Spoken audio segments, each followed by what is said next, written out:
গোদের ওপর বিস্ফোরক হয়ে দাঁড়িয়েছে এবার বাব আল মানদেব। মাত্র 20 মিনিটে সাতটি ব্লাস্ট হয়ে যায়। কিভাবে হয় কেউ বলতে পারে না। পাকিস্তান মধ্যস্থতাকারীর ভূমিকা পালন করতে গিয়ে যুদ্ধ আরো লাগিয়ে দিয়ে চলে এসছে।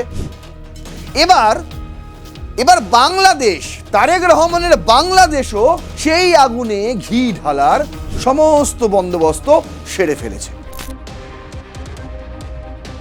রাশিয়ার সঙ্গে বাণিজ্যও চলছে, আর অন্যদিকে মার্কিন যুক্তরাষ্ট্রের দিকে ঝুঁকে পড়ছে। কেমন দ্বৈত ভূমিকা এবার চলে আসছে বাংলাদেশও। ইরানের সঙ্গে রীতিমতো গদ্দারি করে ফেলেছে তারা এই মুহূর্তে দাঁড়িয়ে। ইয়েমেনের হতি গোষ্ঠী যদি বাংলাদেশের ভূখণ্ডে এসে হামলা চালায়, তখন কি করবে বাংলাদেশ? তখন কি হবে এই দক্ষিণ এশিয়ার?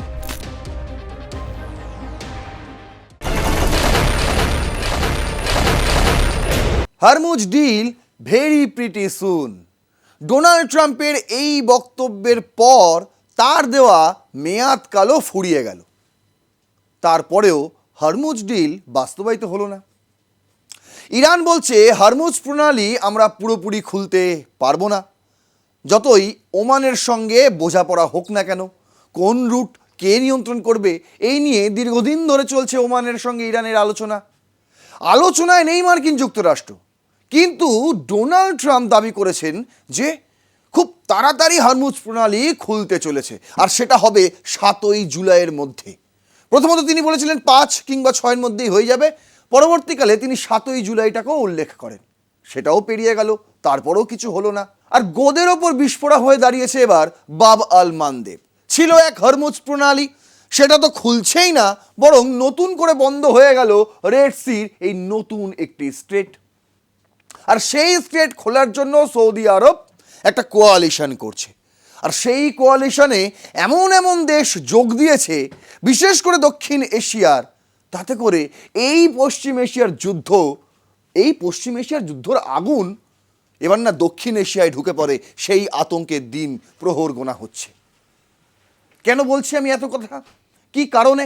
তার কারণ এতদিন দক্ষিণ এশিয়ার বাটপার, মানে মার্কিন যুক্তরাষ্ট্র এবং ডোনাল্ড ট্রাম্পের দালাল বলতে পারেন, আসিম মুনির এবং তার দেশ পাকিস্তান মধ্যস্থতাকারীর ভূমিকা পালন করতে গিয়ে যুদ্ধ আরো লাগিয়ে দিয়ে চলে এসছে।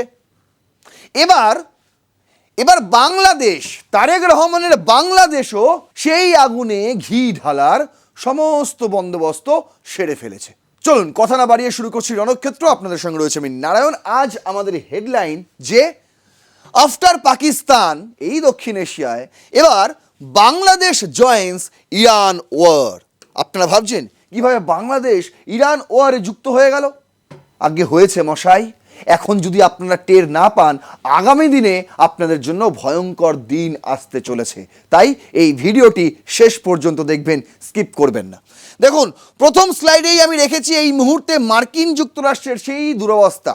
সিএনএনের একটি রিপোর্টে উঠে এসেছে যে মার্কিন যুক্তরাষ্ট্রের যে থার্ড মিসাইল ইন্টারসেপ্টর সিস্টেম ছিল, সেটা প্রায় তাদের যে মিসাইল তার কার্যক্ষমতা প্রায় ফুরিয়ে এসেছে, ম্যাক্সিমামটাই ব্যবহার করা হয়ে গেছে। অন্যদিকে দুবাই, ইউনাইটেড আরব এমিরেটস, মানে মার্কিন যুক্তরাষ্ট্রের ঘনিষ্ঠ দেশ, মিত্র দেশ, সেই দেশে মাত্র 20 মিনিটে সাতটি ব্লাস্ট হয়ে যায়। কিভাবে হয় কেউ বলতে পারে না। আর অন্যদিকে সৌদি আরব বনাম ইয়েমেনের হুতি গোষ্ঠী, ইরাকের মিলিশিয়া বাহিনী, মানে ইরানের প্রক্সি বলা হচ্ছে, তাদের সঙ্গেও কিন্তু লাগাতার সংঘর্ষ চলছে। বন্ধ হরমুজ প্রণালী, বন্ধ বাব আল মানদেব স্ট্রেট। আর এই মুহূর্তে দাঁড়িয়ে মার্কিন যুক্তরাষ্ট্রের মুখোশ খুলে যাচ্ছে। দেখুন, একদিকে যেমন মার্কিন যুক্তরাষ্ট্র দুর্বল হচ্ছে, অন্যদিকে ইরান কিন্তু মজবুত হচ্ছে। আগে দুর্বলতাটা আপনাদের সামনে তুলে ধরি।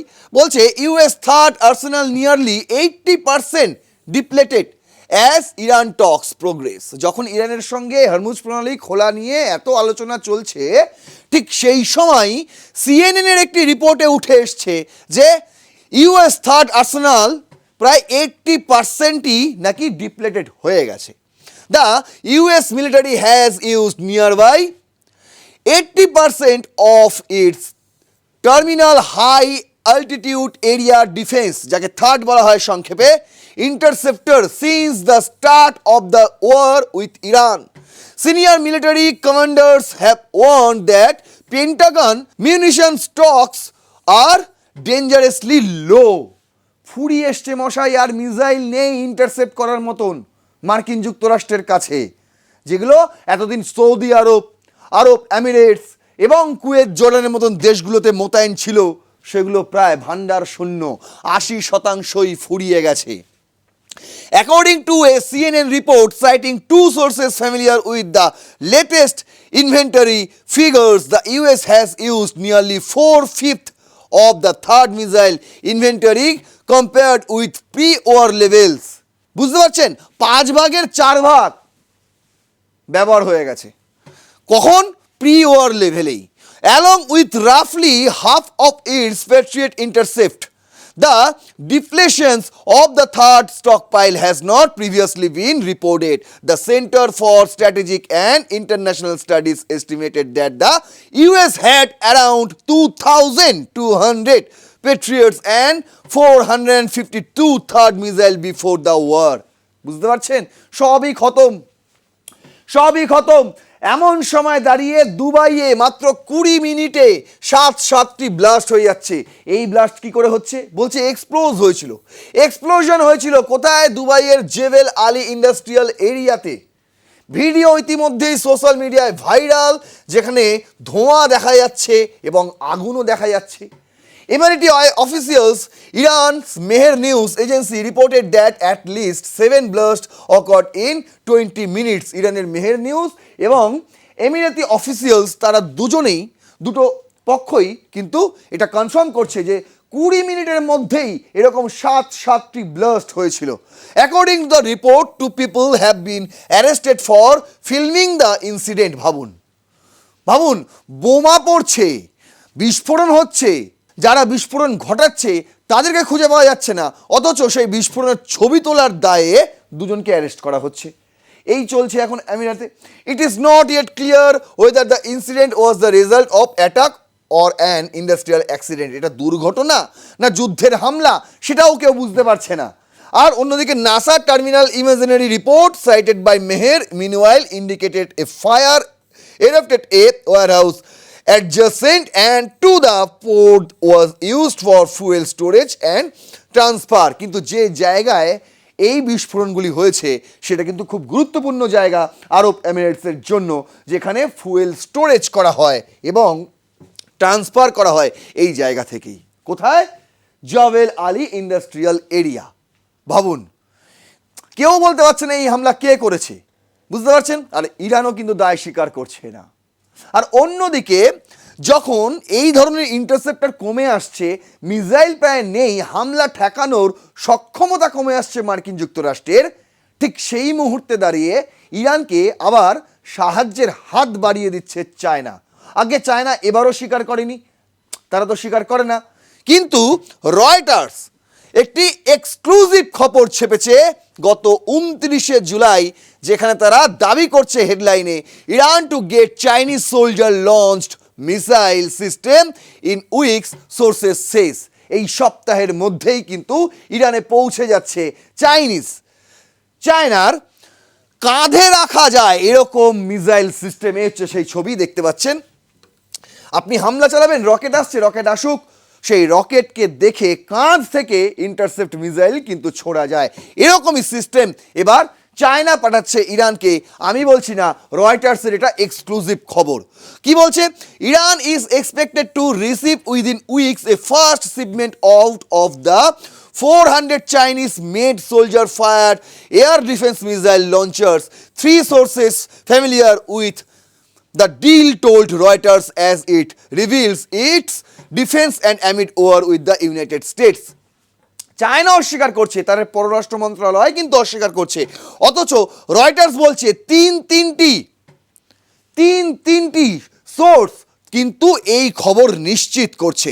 বলছে কি, 400টির মতন Chinese made shoulder fire air defence missile launchers তারা ইরানে পাঠাতে চলেছে।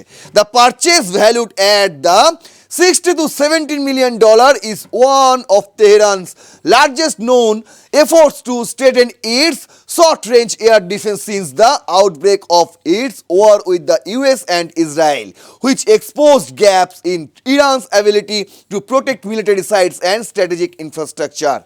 ঢেকে দিচ্ছে সমস্ত কিছু।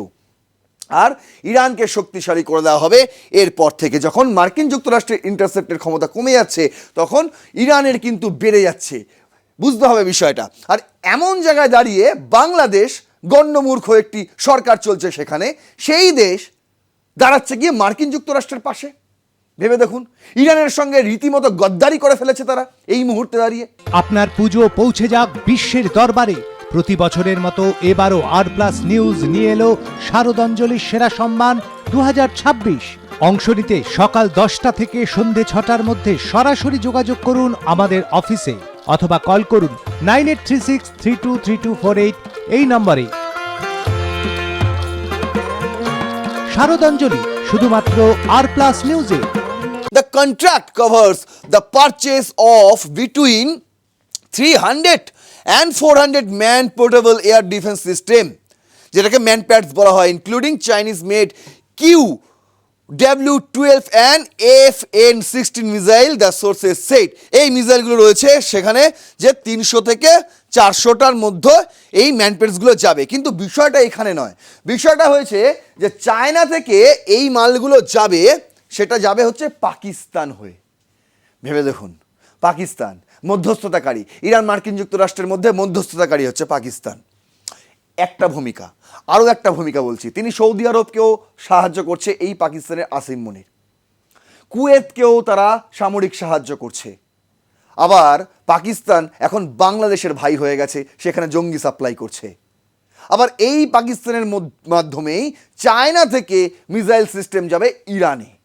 আমি বলছি না, রয়টার্স বলছে, under a plan agreed by the parties, deliveries will initially be by the air from Urumqi in western China, then transferring through Pakistan to Iran, according to the sources who did not clarify whether the transfer would take place by air or by road.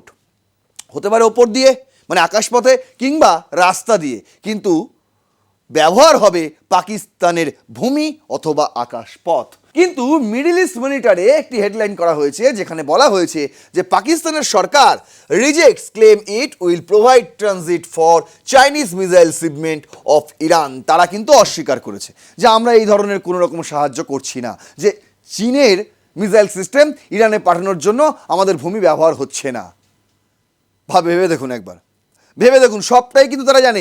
Iran থেকে প্রতিদিন তাদের দেশে চোরা পথে তেল ঢুকছে, সরকার বলে আমরা তো জানি না, আমরা তো ব্যবস্থা নিই, অথচ তারাই কিন্তু ঘুরপথে ঢোকায় বেশি মুনাফা করার জন্য।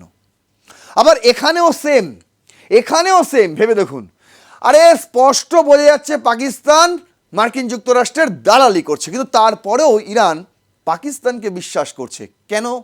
ওয়াই? বুঝতে পারছেন? মানে ঝালেও আছে, অম্বলেও আছে। আমি বারবার বলছি না, এদের দ্বৈত ভূমিকা, কখনো এদিকে ঝুঁকে পড়ে, কখনো এদিকে ঝুঁকে পড়ে। আর এমন অবস্থায় দাঁড়িয়ে পাকিস্তানের কিন্তু এখন শোচনীয় অবস্থা। তারা সে দেশে, নিজেদের দেশে আল জাজিরার মতন একটি সংবাদ মাধ্যম তাদেরকে ঢুকতে নিষিদ্ধ করে দিয়েছে। ভেবে দেখুন কোন দিকে যাচ্ছে পাকিস্তান। আর সেই পাকিস্তানের পথ অনুসরণ করছে বাংলাদেশ। আরব নিউজ করছে, Bangladesh says it joined Saudi-led maritime coalition to support regional stability. বলছে আঞ্চলিক নিরাপত্তা, আঞ্চলিক স্থিতিশীলতার জন্য আমরা সৌদি আরবের একটি ম্যারিটাইম কোয়ালিশনে জয়েন করে গেছি।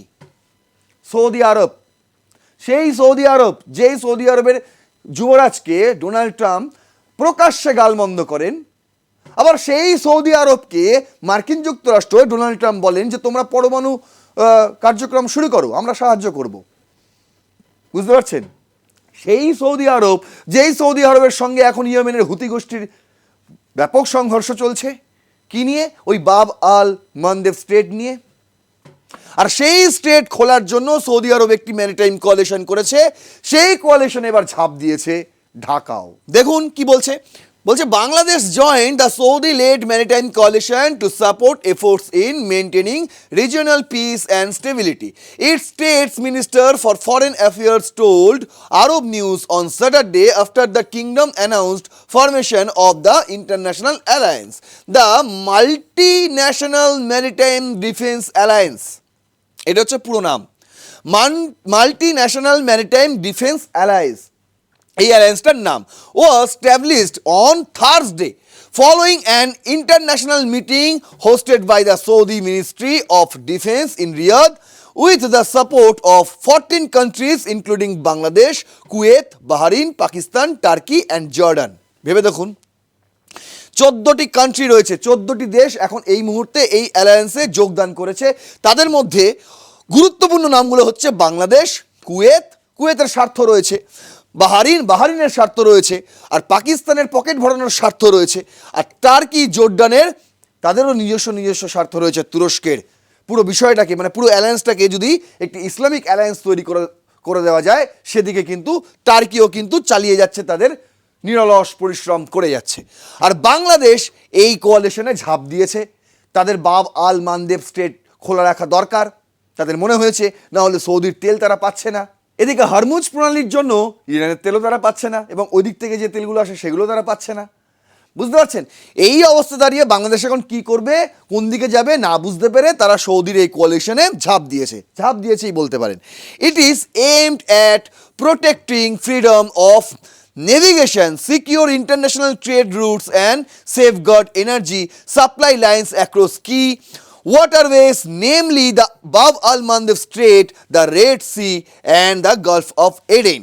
বলছে এটা কিসের জন্য দরকার? সিকিউরের জন্য দরকার, নিরাপত্তার জন্য দরকার, এবং আঞ্চলিক স্থিতিশীলতার জন্য দরকার।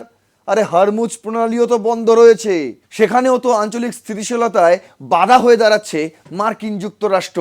কই তার বিরুদ্ধে তো বাংলাদেশ কিছু বলছে না, দেখুন, এই বাংলাদেশ কিন্তু বাংলাদেশই হতো না যদি রাশিয়া না থাকতো, যদি ভারত না থাকতো। আর আজকে সেই মানে এই 71-এর যত রকম স্মৃতি রয়েছে সেটাকে দুমড়ে মুচড়ে সর্বোপরি শেখ হাসিনাকে বিতাড়িত করে তারা এখন মার্কিন যুক্তরাষ্ট্রের দিকে ঝুঁকছে, সৌদি আরবের দিকে ঝুঁকছে, রাশিয়াকে ভুলে যাচ্ছে। অথচ সেই রাশিয়ার পয়সায় রূপপুর পারমাণবিক কেন্দ্র গড়ে তোলা হচ্ছে। ভাবুন, রাশিয়ার সঙ্গে বাণিজ্যও চলছে, আর অন্যদিকে মার্কিন যুক্তরাষ্ট্রের দিকে ঝুঁকে পড়ছে। কেমন দ্বৈত ভূমিকা এবার চলে আসছে বাংলাদেশও। সজীব ওয়াজেদ জয়, হাসিনা পুত্র, তিনি যেটা বলেছেন না এফসিসিতে, যে বাংলাদেশ আবার নতুন একটি পাকিস্তানে রূপ নিচ্ছে, একদম খারাপ কিছু বলেনি। বলছে, we agree with the idea of forming maritime defence alliance aiming to secure the movement of vessels through the Red Sea and surrounding waterways. Shama Obaed Islam, বাংলাদেশের স্টেট মিনিস্ট্রি অফ ফরেন অ্যাফেয়ার্সের স্টেট মিনিস্টার সামা ওয়াহেদ ইসলাম, এই হচ্ছেন সেই মহিলা মন্ত্রী। তিনি বলছেন যে আমরা এটার জন্যই এই অ্যালায়েন্সে যোগদান করছি, তার কারণ রেড সিতে যাতে অবাধ চলাচল থাকে ভেসেলের, এই হচ্ছে তাদের মূল পরিকল্পনা। এটা বাংলাদেশকে বোঝানো হয়েছে, বাংলাদেশ এটা বুঝে গেছে। এখন তো আর শেখ হাসিনার মতন মাথা নেই বাংলাদেশে, বুঝতে পারছেন? তাই জন্য তাদেরকে মার্কিন যুক্তরাষ্ট্রের তরফে যা বোঝানো হয়, ওই মেটাকুলাস ডিজাইনের মাথা ডক্টর মোহাম্মদ ইউনুস এবং খলিলুর রহমান, যার বাসস্থানই হচ্ছে মার্কিন যুক্তরাষ্ট্রে, তারা যা বোঝায় এখন বাংলাদেশের মিনিস্ট্রি তারেক রহমান, ওয়াজেদ, এরা তাই বোঝে।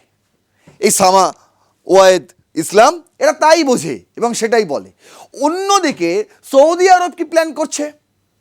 সৌদি আরব কিন্তু বাংলাদেশের ভেতরে ঢুকে যাওয়ার চেষ্টা করছে, ঠিক যেরকমটা চীন ঢুকে যাওয়ার চেষ্টা করেছে এবং ঢুকছে একদম চুক্তি মারফত বাংলাদেশের ভেতরে চীন ঢুকছে, ঠিক এমনটাই পদক্ষেপ করছে এবার সৌদি আরব।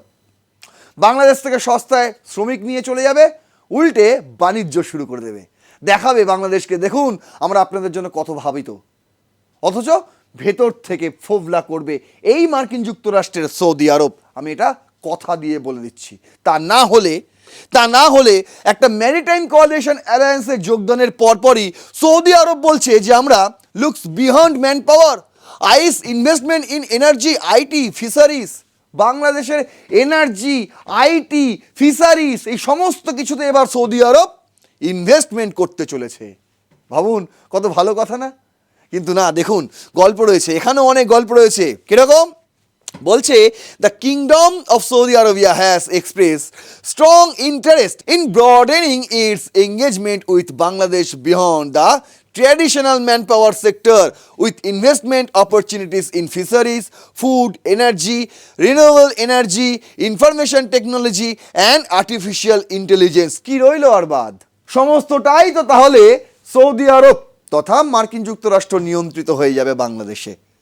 এদিকে চায়না আর ওদিকে মার্কিন যুক্তরাষ্ট্র, দুদিকেই থাকার চেষ্টা করছে পাকিস্তানের মতন। সিপেকের নাম করে চায়নার থেকে টাকা নেয়, আর এদিকে পশ্চিম এশিয়াকে নিরাপত্তা দেওয়ার জন্য সৌদি আরব, ইউএই এবং মার্কিন যুক্তরাষ্ট্রের থেকে টাকা নেয় পাকিস্তান। এবার বাংলাদেশও সেই একই তালিকায় নিজেদের নাম লেখাতে চলেছে এবং আগামী দিনে এই বাংলাদেশের অবস্থা ঠিক পাকিস্তানের মতনই হবে। কি রে, তোর বেশ র্যাশ হয়েছে দেখছি। হ্যাঁ রে, কি করবো বলতো, র্যাশগুলো কিছুতেই কমছে না। অনেক কিছু ইউজ করলাম তবুও কমছে না। তুই এম্বার গৌরীদেবী হসপিটালসে দেখাতে পারিস, ওখানে ভালো এক্সপিরিয়েন্স ডার্মাটোলজিস্ট আছে।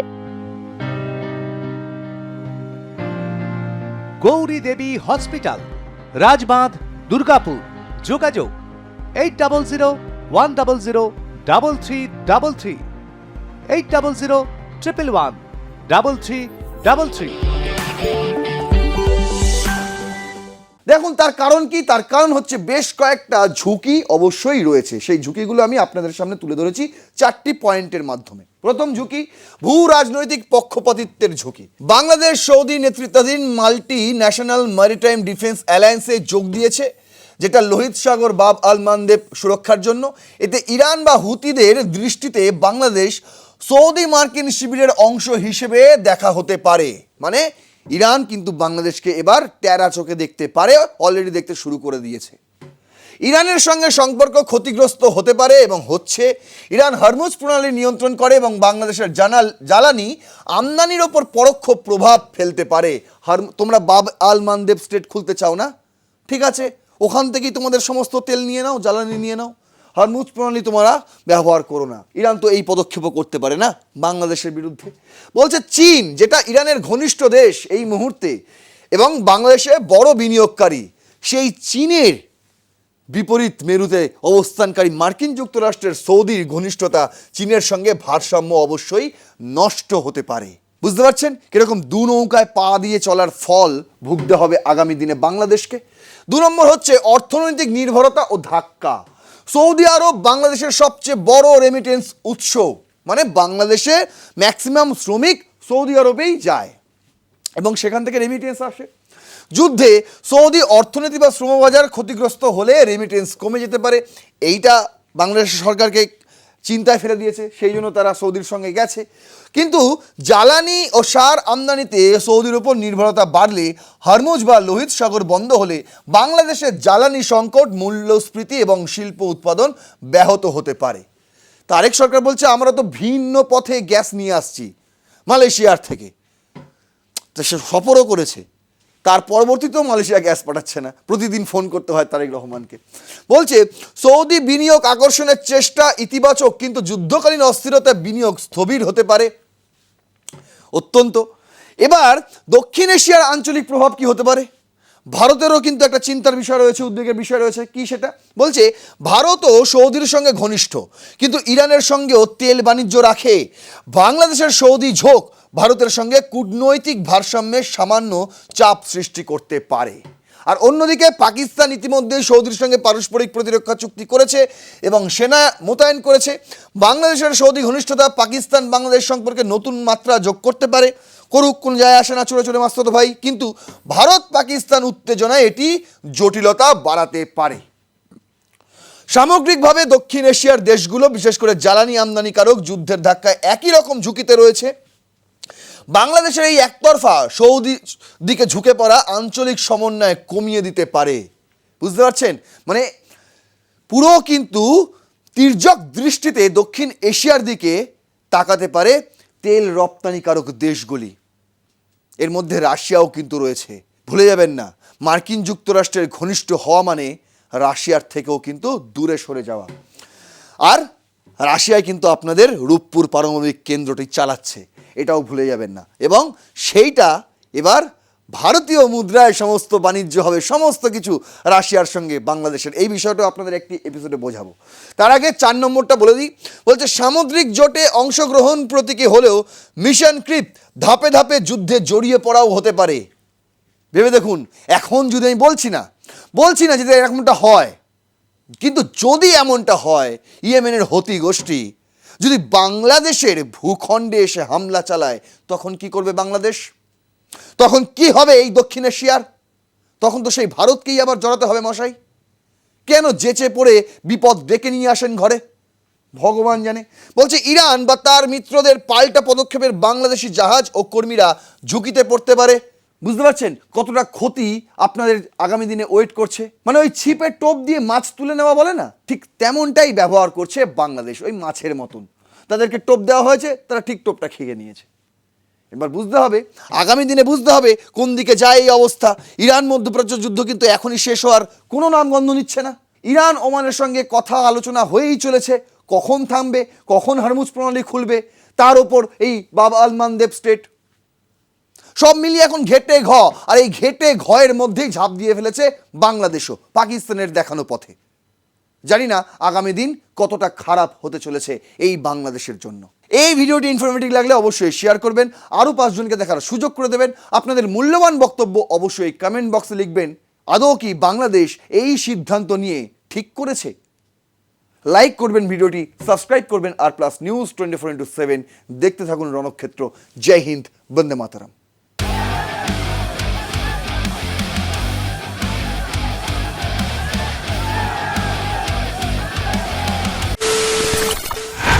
খবরের নামে প্রতিদিন সন্ধে আপনার ড্রয়িং রুমে কি শুধুই চিৎকার চেঁচামেচি খেয়ে আসে? বিতর্কের নামে চলে গালাগালি আর কাদা ছোড়াছুড়ি। এবার সময় পরিবর্তনের, কারণ আমরা কান ফাটানো চিৎকারে বিশ্বাস করি না। আমরা বিশ্বাস করি খবরের সত্যতায়।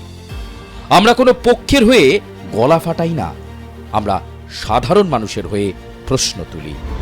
চিৎকার নয়, শুধু খবর হবে যেখানে বিতর্ক আছে কিন্তু কুৎসিত ঝগড়া নেই। সঠিক তথ্য, বিশ্বস্ত খবর। নজর রাখুন আর প্লাস নিউজে।